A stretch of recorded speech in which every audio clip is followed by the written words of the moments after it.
Now that I've introduced some of the different types of error, I just want to talk about different sources of error. So representing reality on a map itself just induces error, right? I talked about this way back at the beginning of course.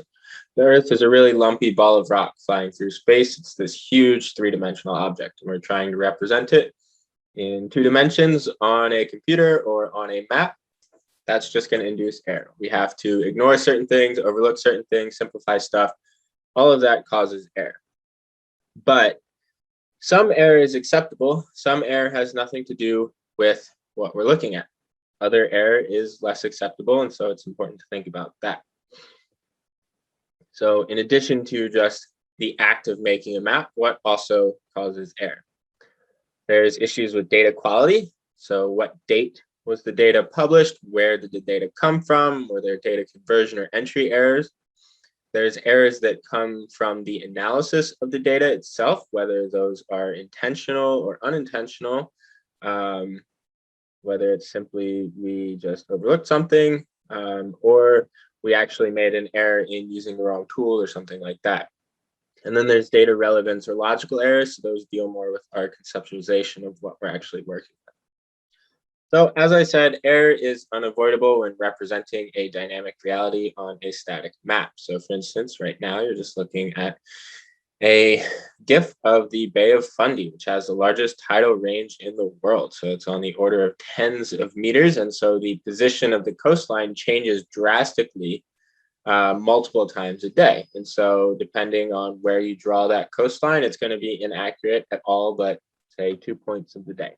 So simply unavoidable. But beyond that, error can be attributed to data that is out of date. So for instance, talked about this example before as well. The Aral Sea used to be the 4th largest inland body of water in the world, but due to poor water management practices by the Soviet Union and now Kazakhstan and Uzbekistan, the sea has shrank drastically. So most of the water from the 2 main inflows has been diverted to irrigate cotton farms way upstream. And so if you made a map and you used the coastline boundary from 1960, it would be very, very out of date. But even if you made a map and you used the coastline boundary of 2009, it might be out of date now.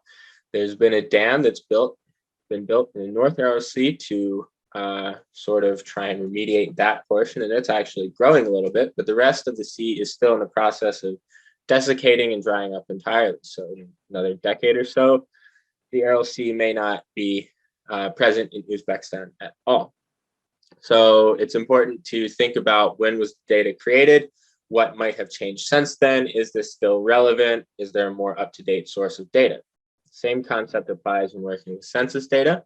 So the 2021 census will be released soon, in which case then you should use that data instead of the 2016 data for most relevant census analyses, unless you're working with other historical data sets. You need to account for changes in population, for instance. Other errors in the source data could be associated or created when generating the data set. So might be errors in a remote sensing classification scheme, for instance. So this images on the bottom left is showing just a visible imagery of some rainforest in Brazil, and then a classification scheme that is trying to identify forest or no forest. And you can see that it identifies these cut blocks fairly well, but it also has random blocks of not forest that are within the forest. And so there might be some errors associated with a classification scheme that you had nothing to do with creating, and you're just working with this data set, and there's nothing you can do about it besides acknowledge it. Or it might be errors with a classification scheme that you create yourself, in which case you might need to try and find the sources of the error, or at least be as transparent as possible about it. Other sources of error could be survey errors. If someone's using a total station, for instance, or GPS errors. So the GPS on your phone, for instance, is only so accurate. You can only get the X and Y coordinates to within a few meters, and then the vertical elevation coordinate is even less accurate. And so there's errors associated with data collected from GPS, for instance. Data conversion and entry errors are quite frequent. So this can happen when digitizing or entering tabular data or converting between file types. So anybody who's ever done any field work, you go out in the field and you jot notes down by hand. It's very easy to write something wrong, or it's unclear, or you enter something in the wrong column and you go back to try and enter that into the computer and you're like, wait, what does any of this mean? So data entry is quite a messy process. Sometimes it's good to do double data entry. So enter it once, create a new file, enter it again. If they don't match up in certain places, then go back and double check and reference it. So that's a nice way to try to make things a little bit more foolproof. Digitizing, which you've done a little bit of in lab, and I explained a bit more in lecture on Tuesday, how you can do it is frequently a source of error. So for instance, if you try to trace out a coastline, you're inevitably going to make some error when doing so. And so depending on what you're trying to do, this might be an acceptable level of accuracy. You might need to be more accurate. So there's three main types of error that can occur when features are being digitized. You can have gaps. So that's places where there should be a feature, but there isn't. Something just got missed. You can have overlaps. That's where two polygons cover each other when they should not.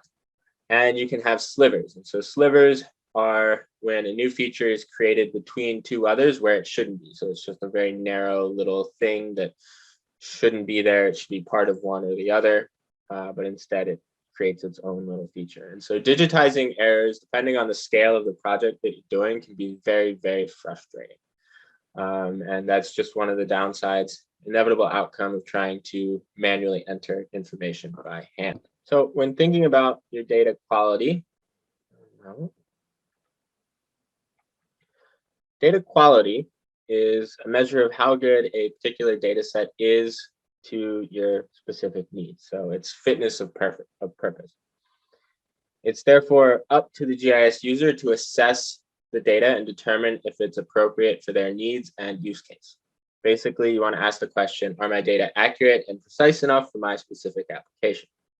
Because any error in the actual input data is going to propagate through the analysis and end up inducing even more error in the end result.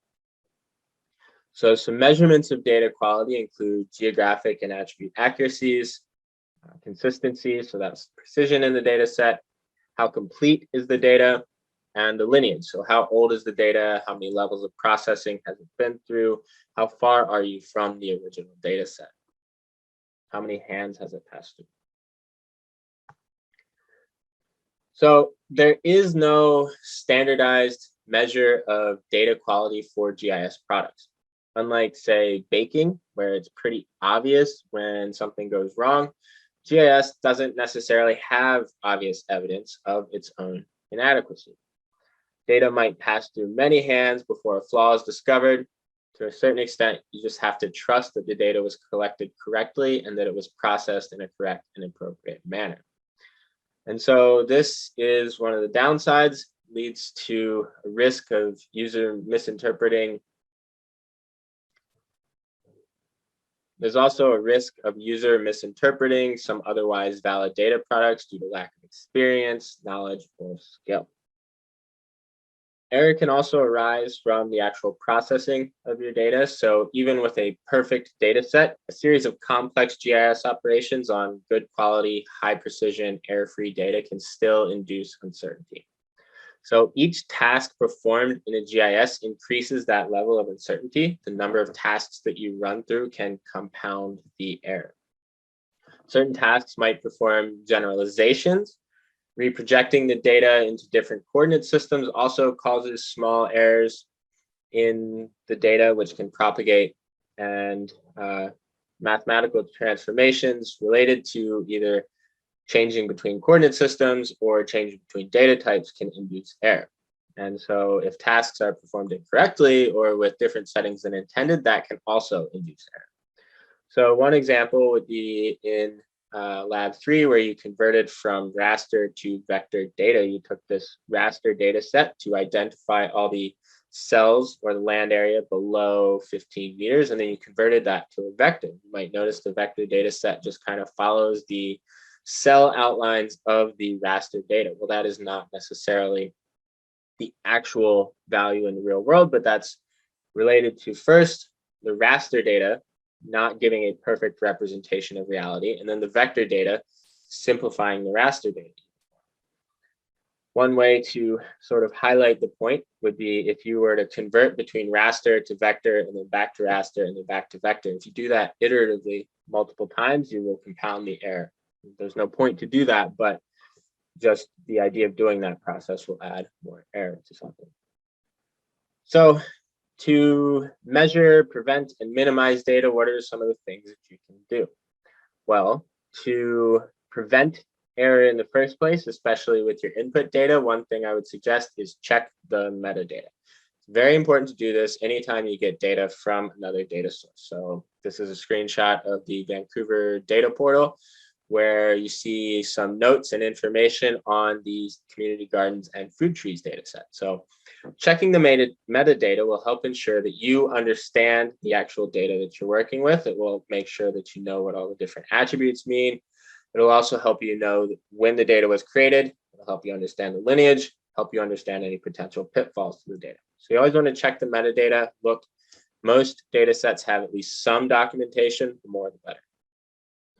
Beyond that, visual inspection. I've talked about this in terms regarding the geocoding. It's important to actually just look at your data, make sure it makes sense. Double data entry, as I mentioned, if you're inputting manual records from a written spreadsheet or something, just do it twice. That's a good way to help prevent or at least minimize some error. Ground truthing, so if you're doing some fieldwork, you might want to go out and make sure that the actual points on the map are correct, for instance. And so I just want to mention the concept of good enough. Depending on your needs, you might not need or want a perfect data set. So you might be happy with one that is just good enough to meet your needs for the moment, even if you know it has some issues and uncertainty associated with it. As long as you're consistent in the sources you use and you acknowledge any issues with your source data, you can still use somewhat problematic data sets for non-critical uses. So what do I mean by that? Well, in the context of a final project, you've got a fairly limited time frame to work through this, but also it's just an intro to GIS final project. So if you find a data set that's okay, but it's not perfect, you can still work with it. Just be explicit and transparent about this is the downsides of the data set. I could only find this resolution data, or this is all that is available, or this data set was collected in 2018 and I'm using census data from 2016 because that's all we can do.